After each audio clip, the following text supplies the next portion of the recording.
Hey there, my name's Edward Stern. I'm the lead writer at Splash Damage on Brink. Brink, I tell you, Brink!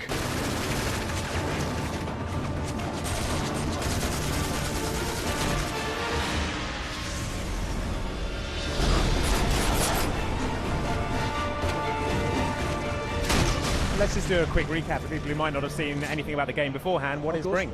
Okay, well, Brink, it's a new first-person shooter developed by us in London.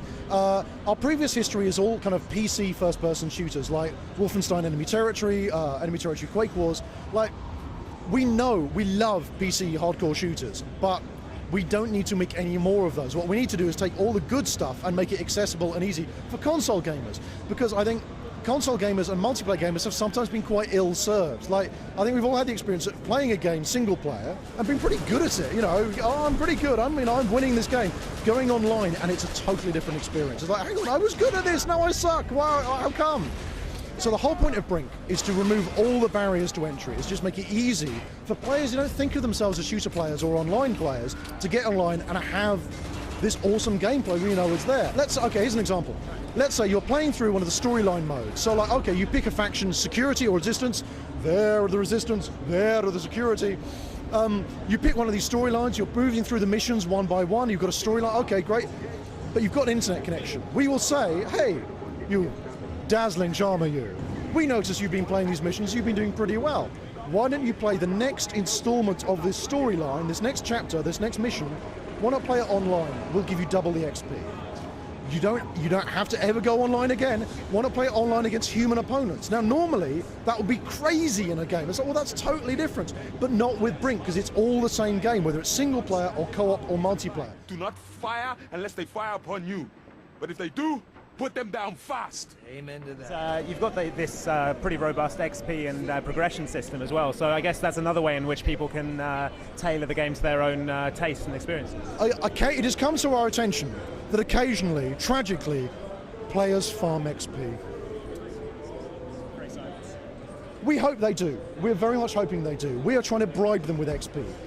If you just purely selfishly go out to farm XP, not coincidentally, the things we give you the most XP for are the things that benefit your team the most. So we've actually got this called the mission wheel, which pretty much replicates the decision-making tactical process of a really, really good player, but we automate it. You just hit up on your D-pad, and it'll show you what's the thing that will benefit your team the most at that moment in time. We will always give you more XP for doing an objective than for just killing people. But if you just want to shoot people, that's cool, you can just play through the game that way. Fantastic. Now, you yourself are a writer, so you're probably best placed to tell us about the kind of the themes and the story and the kind of dialogue in Brink. I mean, can you talk a bit more about what we can expect from that? Well, I'm quite probably a minority of gamers. I love story, I love narrative, I love ambiguity. I played through BioShock as slowly as I could because I knew there was this great story to unearth and their environment was really rich. I don't see why shooters can't have that as well. Now, for a lot of people, it's going to be completely optional. You don't want to do that, don't bother. All the cutscenes are skippable. You can always skip through that stuff. But if you are even vaguely curious in how the art came to be, what the Civil War is about, who is lying to who, and what is actually going on, there will be stuff you unlock and uncover as the game goes on. What the hell? Lower your weapon. You may have heard of a game called World of Warcraft. Clearly, players love having a really, really customized avatar. I'm not that bothered myself, but clearly it's a huge deal. So we wanted to give players loads of customization opportunities. So we've got ridiculous amount. I mean, like, the other day I created a character.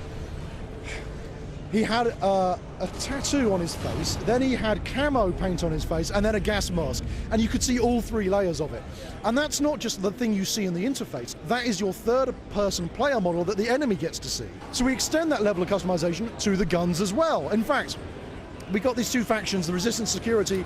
The Security got pretty good weapons, they're quite well made, quite well maintained. The Resistance ones are kind of stolen and patched together and cannibalized, so they sound different. A lot of the Brink stuff, it either sounds like A, we can't do it, or B, it's no fun.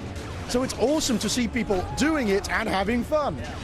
The smart system, for instance, smooth movement across random terrain, that sounds like an autopilot. Well, no, it's not, and you can see people doing it. All that means that if you run up to something, you hold down the sprint button, if your body type could make that jump, we will automatically play the vault and mantle and leap animations for you. We want players getting good at playing the game, not good at using our interface. That's not a good thing. And you can see people playing it go, really? I hold down sprint? Oh wow, I just climbed up that thing. Oh, I get it. I totally get it.